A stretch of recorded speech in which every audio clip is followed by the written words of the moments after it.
Okay, and we're ready. This is WT USAT Data and Facts. I'm Steph. This is Dawn. And so, like we said in the last podcast, we're going to talk about regionals and the possibility.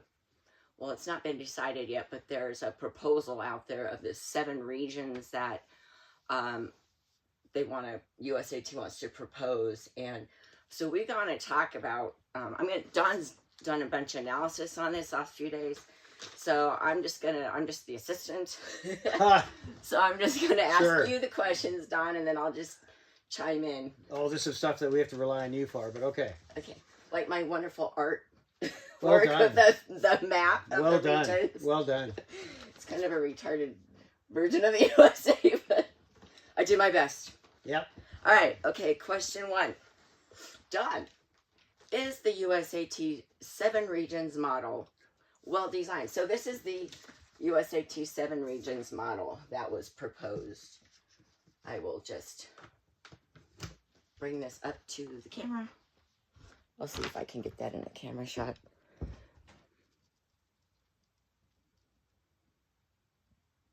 Okay. Well done. So people can pause and screenshot that if you want. So that's the 7 regions proposed, and I got this from Sherman Nelson's video that he put out, I don't know, like a week or so ago, 2 weeks ago.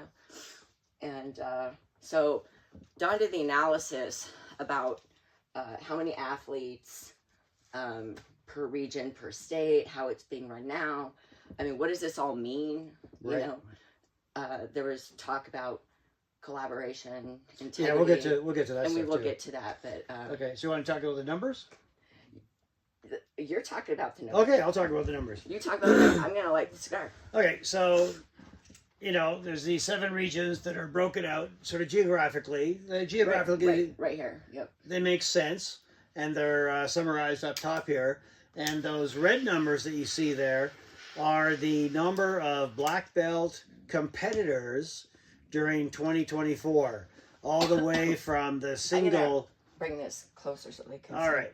There's 1 dragon, 33 tigers, 203 youth, and then all the way up to 77 ultras. So, we focus on cadets and juniors and seniors, which is about 1,500 athletes. But all told, there's 1,964 black belts that competed last year at some state or national event, certainly the state events. And so there might be some duplicates in there that I missed. And there's also some overlap between the juniors that are transitioning to seniors. But, that's a pretty good number. Just under 2,000 black belts that competed last year. So 2,000 across the country. But it's not evenly distributed across the country. Oh, no. Oh, no. No. Should we go over the regions? Well, we can go to the regions. 780 on the West Coast here. Yeah. Which actually... So from the map, region number 1 included Oregon, Washington, Nevada, and California. So they just booked these up by states. And in that region alone, you have 780 black belt competitors. And are they evenly distributed across that area?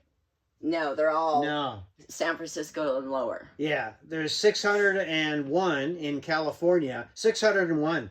That's almost a third of the entire country. And most of them are in Los Angeles area. There's, a whole bunch in Bakersfield and Fresno. And then there's some up in the San Francisco Bay Area. And this doesn't count the Saleens, does it? Yes, it does. They're in LA. Yeah, but they don't represent USA. Oh, there's a couple athletes that, no, it doesn't. Yeah, okay.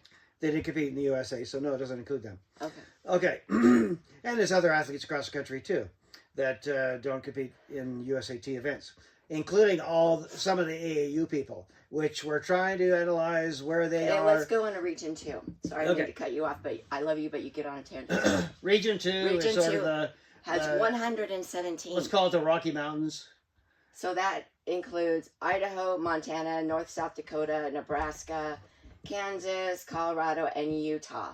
So all those states only have 117 black belt competitor athletes versus 780 in Region 1. And you can see the other numbers across the country. Mm-hmm. Region 3 has 318. That includes Texas. More than 2/3 of them are in Texas. Yeah, and that's Oklahoma, Texas, New Mexico, and Arizona. I got to point out something here. Go ahead. So even though these regions have these numbers, there are a dozen states, 12, almost a quarter of the country. In fact, it is a quarter of the country with 0 to 2 black belts. So they effectively don't count. So Like Louisiana. Oh yeah, they got like 0. 1. North Dakota has 0. Maine has 0. South Carolina has 0. There's others with 1 and 2. So 12 total. So you can't just break things up geographically and expect it to make sense. Go ahead. No. Okay. So we are on Region 4 now. So Region 3 had 318, which is still less than half of Region 1. Region 4 has 131. And that includes Minnesota, Wisconsin, Michigan, Ohio, Kentucky, Indiana, Midwest. Illinois, Iowa, and Missouri. It's the whole Midwest. Correct. So, and Region 5, jump over here with New York, you got 363. So on par with like the Texas, it's mostly Southwest area. Mostly New York and New Jersey. Okay. Region 6 has less than 100, only 98. Yeah. Oh, I just messed up the number. So let's see, what's the region? And then Region 7 is all the Southeast, Florida, Georgia, South Carolina, North Carolina, Tennessee, Alabama, Mississippi, Arkansas, and Louisiana. And that has 157. And several of those have 0. So does this model, Don, make sense to you? No. No, this model does not make sense. I don't know who made this. Especially, well, they just broke it up. They said, hey, let's break it up into 7 pieces. And that's what they did. But there was no... Okay, anyway, I won't go there. No science, no data, no facts. Okay, so go ahead. What's next? What might be a better design? Well, you know... I brought it down. Yeah, we actually looked at this, and this isn't even necessarily a novel idea. But, it's our idea. There's 2,000 roughly, rounding up. There's not 2,000, but the rounding up, there's 2,000 black belts active competing in the United States of America. Yeah. 2,000 against the world. Don't expect a lot of gold medals at the Olympics. 2,000 against the world across all those 50 states. And that's about, you broke it into 4 pieces. If we did 4 regions based on like 500, 500, 500, 500, how would you do that, Don? Well, we looked at that, and it makes sense if we just did what this map shows. And other people have said this, too, in the past. So what would be, in our, theoretically, what would be like Region 1? Region 1 would be Los Angeles, greater Los Angeles area, including Central California, and maybe Las Vegas. So that's this area right down here. I'll bring this up to the camera so they can see. This is just the proposed 4 regions that we think based on 500, 500, 500, 500. So Region 1 would be San Francisco and south of California. South of San Francisco. And like the Las Vegas area. Yeah. And then Region 2 would be Arizona, New Mexico. Yeah, it's the Northwest and the Rockies. Correct. And Northern California. Yeah. And Region 3 would be all of Central America, including Florida and Georgia, Alabama, Mississippi, Louisiana. Yeah, those are 0. And then Region 5 would be the New York, all the Northeast. Yeah, the North Pacific East. The Atlantic. Let's call it the Atlantic. Yeah. So. Yeah. Roughly 500 apiece in each one of those. And that's been done before. So I don't know why they want to have 7. But I think that's a make-believe. Let's just have 7 to make it more complicated. It doesn't make sense to me, and other people have already commented it doesn't make sense to them. So... Anyway, we don't like to complain about something without coming up with a possible solution. So right. So if you wanted to do the regional model, and we'll get back to whether or not you even should consider the whole concept of this region and what its purpose is, these regions, other than making money... and we'll come back to that, but that's our suggestion. But let's also get back to the description of these regional directors and their jobs and how they're selected. And I'm going to ask you in particular, how did they say they're going to be selected? Well, from what there's no details about anything. There's only 3 words that were brought up over and over and over again. How they were selected. It was integrity, collaboration, and what was the other one? Synergy. Synergy, which Oh, are, and there can't be bad dudes. yeah, but they're all three of those. I'm going to read the definitions of each one of those. So the definition of integrity is the quality of being honest, having strong moral principles, and doing the right thing even when it's difficult or no one is watching. It's about consistency between your values, words, and actions. Essentially being true to yourself and others. Think of it as the inner compass that keeps you steady, whether you're facing tough choices or everyday challenges. How do you measure that? Definition of integrity. Integrity is the quality, that's twice. I put integrity twice. Shoot, I didn't put synergy on here. Crap. Synergy is making more out of what already exists. I'm sorry, honey, you are not Grok. It's 1 + 1 = 3. That's synergy. That's not how it was described, and I had it. Well, that's my quick definition. 1 + 1 = 3 is synergy. No, it means more than a team. Like a team, it kind of all tied into collaboration. But again, how do you measure synergy? You can't. And collaboration. Collaboration is the process of two or more people or groups working together to achieve a shared objective. It's built on mutual effort, open communication, and often a blend of diverse perspectives or skills. Imagine a band creating a song. Each musician contributes their part, and the harmony comes from how well they sync up, like synergy. It's about pooling resources and energy to make something bigger than what one could do alone. And those sound wonderful, wonderful qualities. But who decides who has those qualities? Because somebody could say Don has so much integrity and synergy, and he's really good at collaborating. And then somebody else who doesn't like Don could say, that guy's an asshole.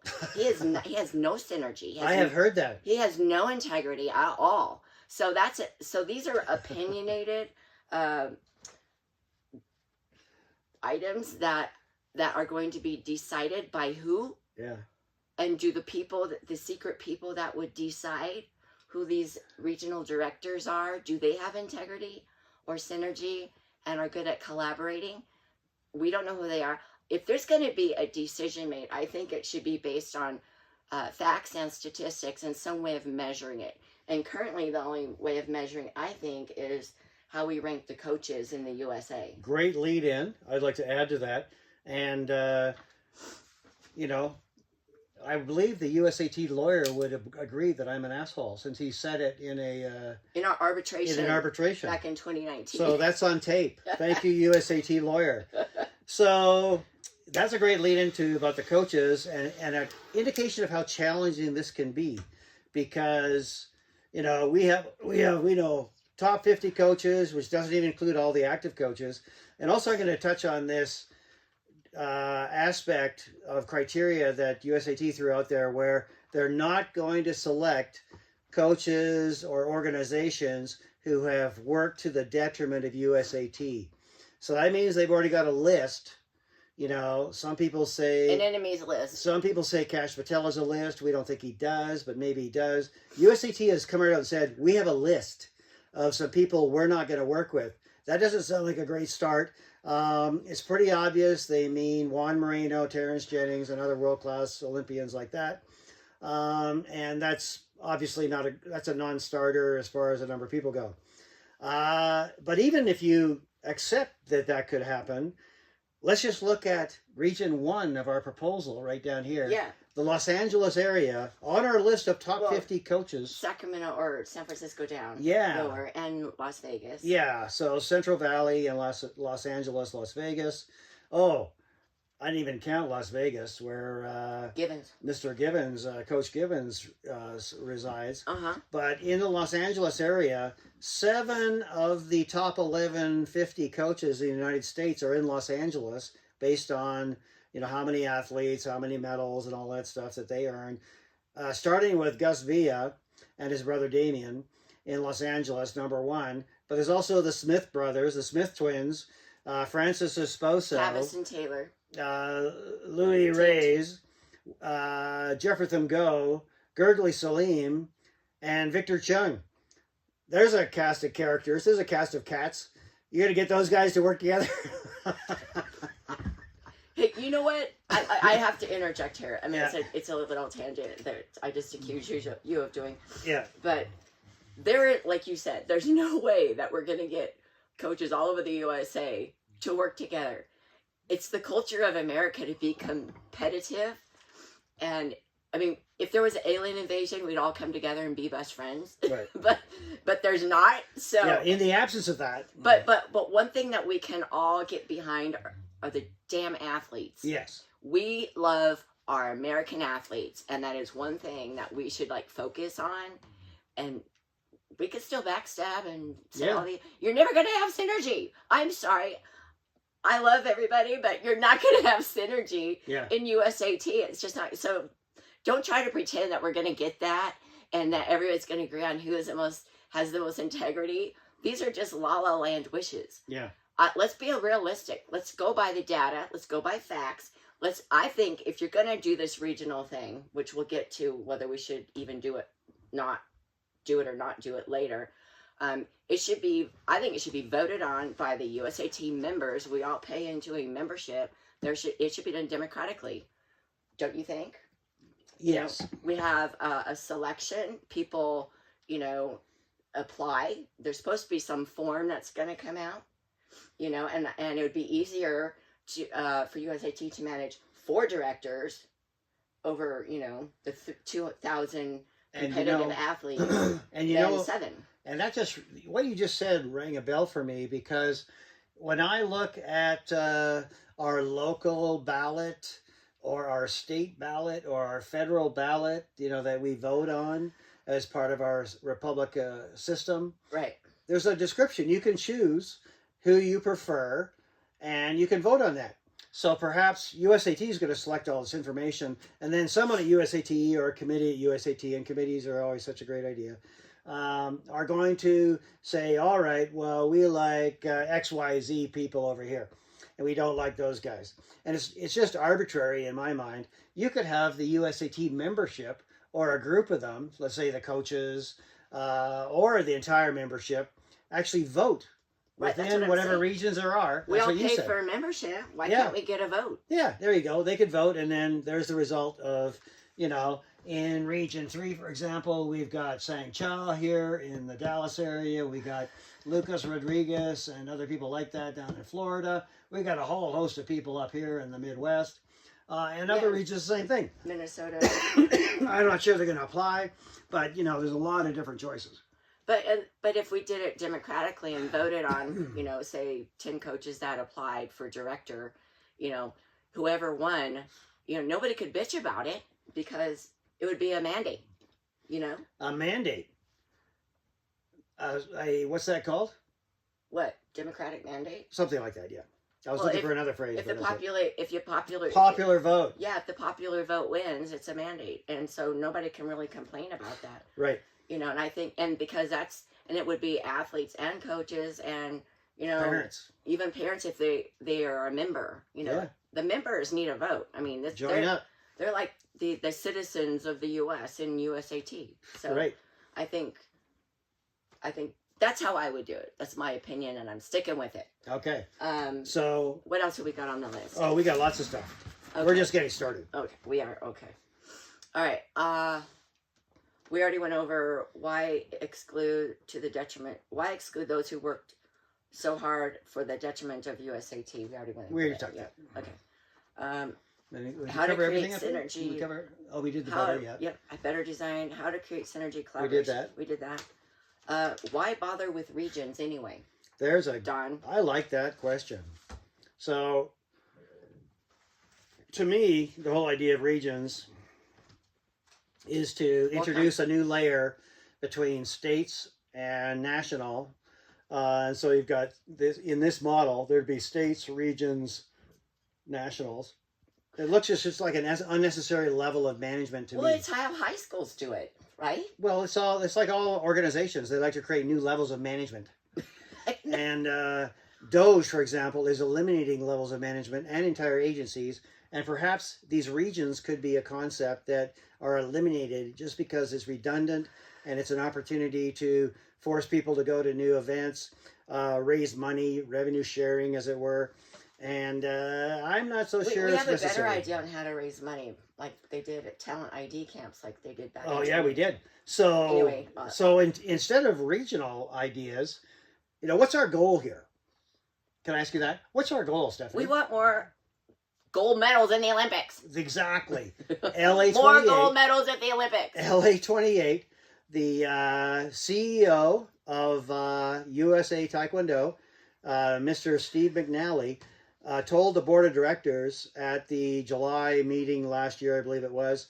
There's been no minutes since then, so apparently they didn't meet after July. But at July meeting, where they were bragging about how much extra surplus money they had and the results and their outlook for the Olympics, they also talked about the LA 28 forecast. Oh, gosh. And Mr. McNally said that it should be a simple matter to qualify all 8 divisions. Very simple matter to qualify 4 women and 4 men in every division, because of course, it's just simple and it's America. That's clearly ridiculous. La La Land. We get 4, 2 male, 2 female, and if we don't have 4 automatically, we'd have to compete to earn those spots. So let's not get too greedy, especially when you look at the competition around the world. Well, we would like that. We'd like that. Of course that. We but would let's love aim that. for that. Let's aim for that. Yeah, it's a good aim, but is it realistic, Don? It could be if we organize ourselves to aim for that. How objective. How do you do that? Then? Well, you focus on the actual athletes that we have and are in the pipeline that we know about. Okay, we know from the ages of Olympic athletes that for 2028, we should be looking at the universe of athletes mostly between ages 15 and about 22 currently. That's our group, 22, 23. And oh, by the way, CJ and Faith are in that 22, 23 range. You're talking age, right? Age. You just said 15 to 22, So, 23. Yes. So juniors and young seniors are who we should be focused on to get in Olympic weight classes, not world weight classes, Olympic weight classes. It's a big difference between female 46 and female 49, for example. Right. And male 74 and male 80. Let's go over Olympic weight classes. Yes. Women's are 49, 57, minus 67, and plus 67. Okay. Males are minus 58, minus 68, minus 80, and plus 80. That's it. Right. That's what we need to focus on for ages 15 to 23 right now. Right. And Don's done the data. He posted the charts, and you did the data analysis from what years again? From 2008 to 2000. I posted from 2008 to 2024. I actually went back all the way to 2000, so I collected that data too. And so the same trends stand. And of course, it was pre-PSS, electronic systems, 2000 through 2008, and then 2012 to 24. And currently, we're in the electronic systems era, where the ages of the athletes are a little younger. And oh, by the way, if you haven't already won an Olympic medal, don't count on being 26, 28, 30 years old and winning one for the first time, because that's rare. So it's not that it doesn't happen. It does happen. So people want to argue about exceptions. Yeah, there's exceptions, but that's not going to happen except for a very rare exception. Okay, right. So just stop the arguing. Right. Some people want to go on and on and on about one tiny little exception. We're trying to focus on there's only, like we said, there's only 2,000 competitive black belt athletes in USAT in all of the United States. We need to ID the 15 to 23-year-olds in the pipeline if we want to get these 8 spots at the 2028 Olympics. And that 2,000 included 100 ultras. Yeah. They're not going to the Olympics. No, because, and some youth too, and, right? And around 100 youth. They're not going to the Olympics. So it's actually less than that we need to focus on for the Olympics. Yeah. So I think that USAT needs to focus on that. If they want to be a realistic. Yes. And not play these La La Land games, right, which sound really good in theory, like integrity. Yeah. It's great to tell the board of directors whatever you want. And don't get me wrong. I think those are wonderful qualities. But who decides those qualities? Who votes on those qualities? Who is the God that determines who has those qualities? So that is my issue with that, because it's not observable, measurable, testable, and repeatable. Right. There's no scientific method to determining that. The only thing that we can come up with is the top coaches apply, vote on it with USAT members if you want to go that route. But really, will that help the pipeline for the 2028 Olympics? Right. But, you know, we look back to the Black Ops that were developed in 2018, which we were very opposed to in the beginning, by the way, because it was secret and it was not transparent. But it worked. So we're thinking it should be transparent. Call it the Black Ops team. Right. Go back to those ID camps. Yeah. So I'd like to add to that. Okay, go ahead. So in late 2018, while the Black Ops team was already in operation, USAT had, you know, what seemed like a good idea, and I think in retrospect it is a good idea. They had talent ID camps. There was one on the West Coast. Yeah. It was in the Bay Area. I think it was at TJ Curry's facility. The first one was in Texas, and Jay Jones came. Oh, that was even before that. That wasn't even called talent. Oh, that was in 2017. That was before. That was to introduce the Gareth and Paul. Oh, okay. So, but the talent ID camps is a decent idea. They didn't follow through on it, so that was the fallacy of it. But the idea was to get all these top athletes who could join in voluntarily. They didn't have to be selected, and then, you know, be assessed on a whole number of criteria by a panel of people, including the national coaches. I kind of like that model. I do too. And we could do that again this year, and then again next year in 26, because this year and especially 26 are our key years. Well, the points and plus the points reset again June of 26. Exactly. So everybody goes back to zero. We could fit in a couple talent ID camps, let's say East and West, or even just one, in, let's say, late May or something like that. Or these 4 regions. And then we've got some other opportunities here. We've got nationals coming up in early July, and at nationals, there's the under 21 team trials for world under 21, if WT actually pulls that off. That is a fabulous opportunity. All those people that want to be in the under 21, which, oh, by the way, is the category. Is the juniors, pipeline category. The juniors, all juniors, and all seniors, 17, 18, 19, and 20 years old, all those people, what a great basket of athletes to assess for that team, and also to consider, oh, what if somebody got a silver, but they're almost as good as the really great person who got first place? Why not consider those people along with medalists from the U.S. Open and other Opens that are happening? Not the Academy, because the Academy is already set up and we've got some top athletes there and on the national team. Create a new Black Ops team that could go, for example, in September, early September, to the Swiss and German G1s.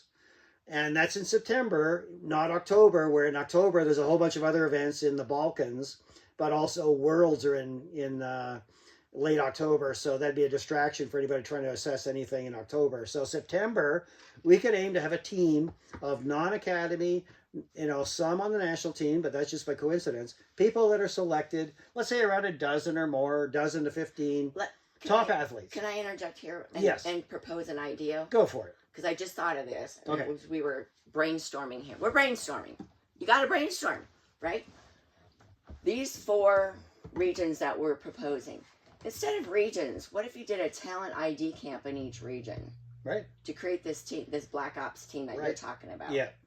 Because then it's more transparent. Right. But it would still be really cool. It'd be really cool.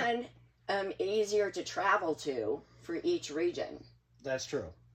To get Although, once you get on a plane, who knows? Well, yeah. I mean, you got to look at the prices. Like, you know, like Dallas is a more of an easier place to get to. Right. Detroit's a good easy place to get to. Yeah, probably Seattle. Vegas is a cheap place to fly to. That'd be part of LA. Yeah, in Region 1. You got Seattle up here, Dallas. That includes that Orlando. whole area. And then somewhere up in the Northeast. I don't know, probably not New York, because that's probably expensive to a hotel. But somewhere up in the Northeast, we don't really know that area too well. Virginia, somewhere in Virginia maybe. But I'm just throwing that out there. What if you did the 4 talent ID camps? I like it. Instead of 4 regional things, and, you know, take the whole region thing and... Especially in 26. Yeah. maybe in 26. Because the thing with this year is that there's a lot of stuff jam-packed together. There's the Charlotte event, and Charlotte is in June. So mid-June is the Charlotte Grand Prix qualifier challenge. And so that's something that everybody should be going to, by the way.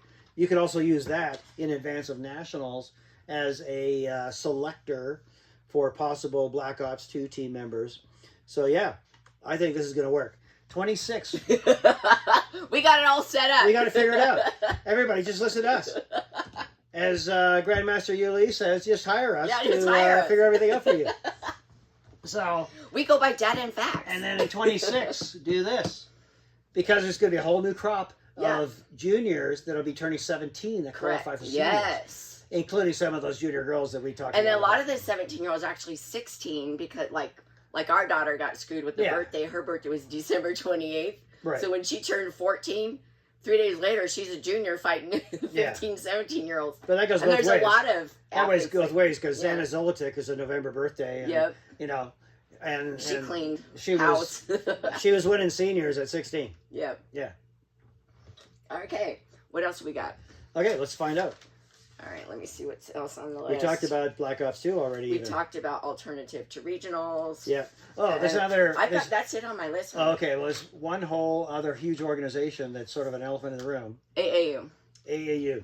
So AAU might, and I'm trying to get the data, because I've got requests into important top people. Top people. And also CUDA. CUDA is cooperating with information too. Yeah, this is CUDA. Region 1 is CUDA. Yeah, Region 1 is CUDA with, you know, a third of the country's athletes. With Given's school in Vegas. Yeah. So AAU has organized themselves into 13 regions. Plus Puerto Rico. And it doesn't even include Alaska. And, you know, how USAT... How many athletes are in Alaska, Don? We've got that data. Wasn't it 10? We've got that data. And 6 of them were one family?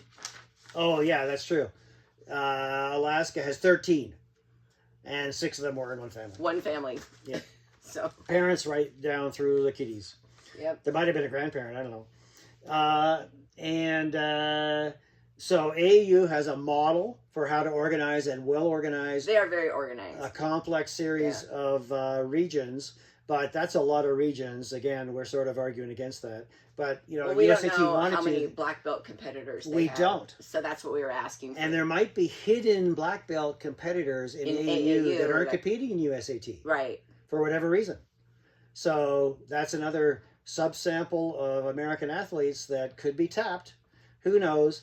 And we got to work together, AAU and USAT. So I got to mention another thing. Yeah.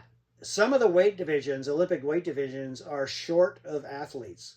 Some divisions have 60. tons of athletes, like for the lighter weight divisions, 49, 57, 58, 68, tons and tons of candidates.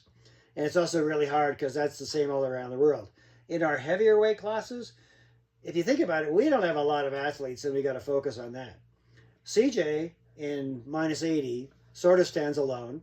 Jonathan in plus 80 is there. Michael Rodriguez, who's just lighter and younger, is also there. And there's another guy who used to be active in USAT. William Finster. That might come back. Will Finster. We're trying to talk him into coming back. Sort of a monster, and he's halfway between the size of Michael Rodriguez and Jonathan. And he won nationals a couple years ago, and then he went to combat taekwondo. Yeah, so he could be a wild card. And there's probably some other wild cards. So, for example, Christina Teachout, you know, good for her. Very young, won a bronze medal at Paris, but she didn't attend the U.S. Open. Is she injured, or did she not make weight? And if she did not, I don't know the answer. And if she did not make weight, does that mean she's actually going to be moving up to plus 67? That could be interesting, because all you got at plus 67 is really Naomi Alade and a couple other athletes. Yeah, because Anna's, we don't know she's... Anna seems to be done. But there's Anna Zolotic, too. She might come back. You never know. Maybe just recovering from something. So the heavier weights, we have very few athletes. We need more.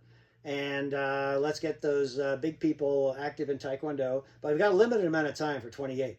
And then in the lighter weight classes, you know, we got to really evaluate, can those people in the men in minus 54, can they compete against the 58s and 63s, because 63 could just lose weight to go to 58. Same thing in women. Can the 46ers compete against the 49s and 53ers? Not that debatable. I've seen. Not that I've seen yet. Very rare. Yep. So let's be honest, let's be real, and let's make it happen. Agreed. Agreed. Do you have anything else? Probably, but I can't think of it right now. Okay. All right, we'll save that for another podcast. Yep. There you go. All Thank right. you, honey. Jones out. Stir it up.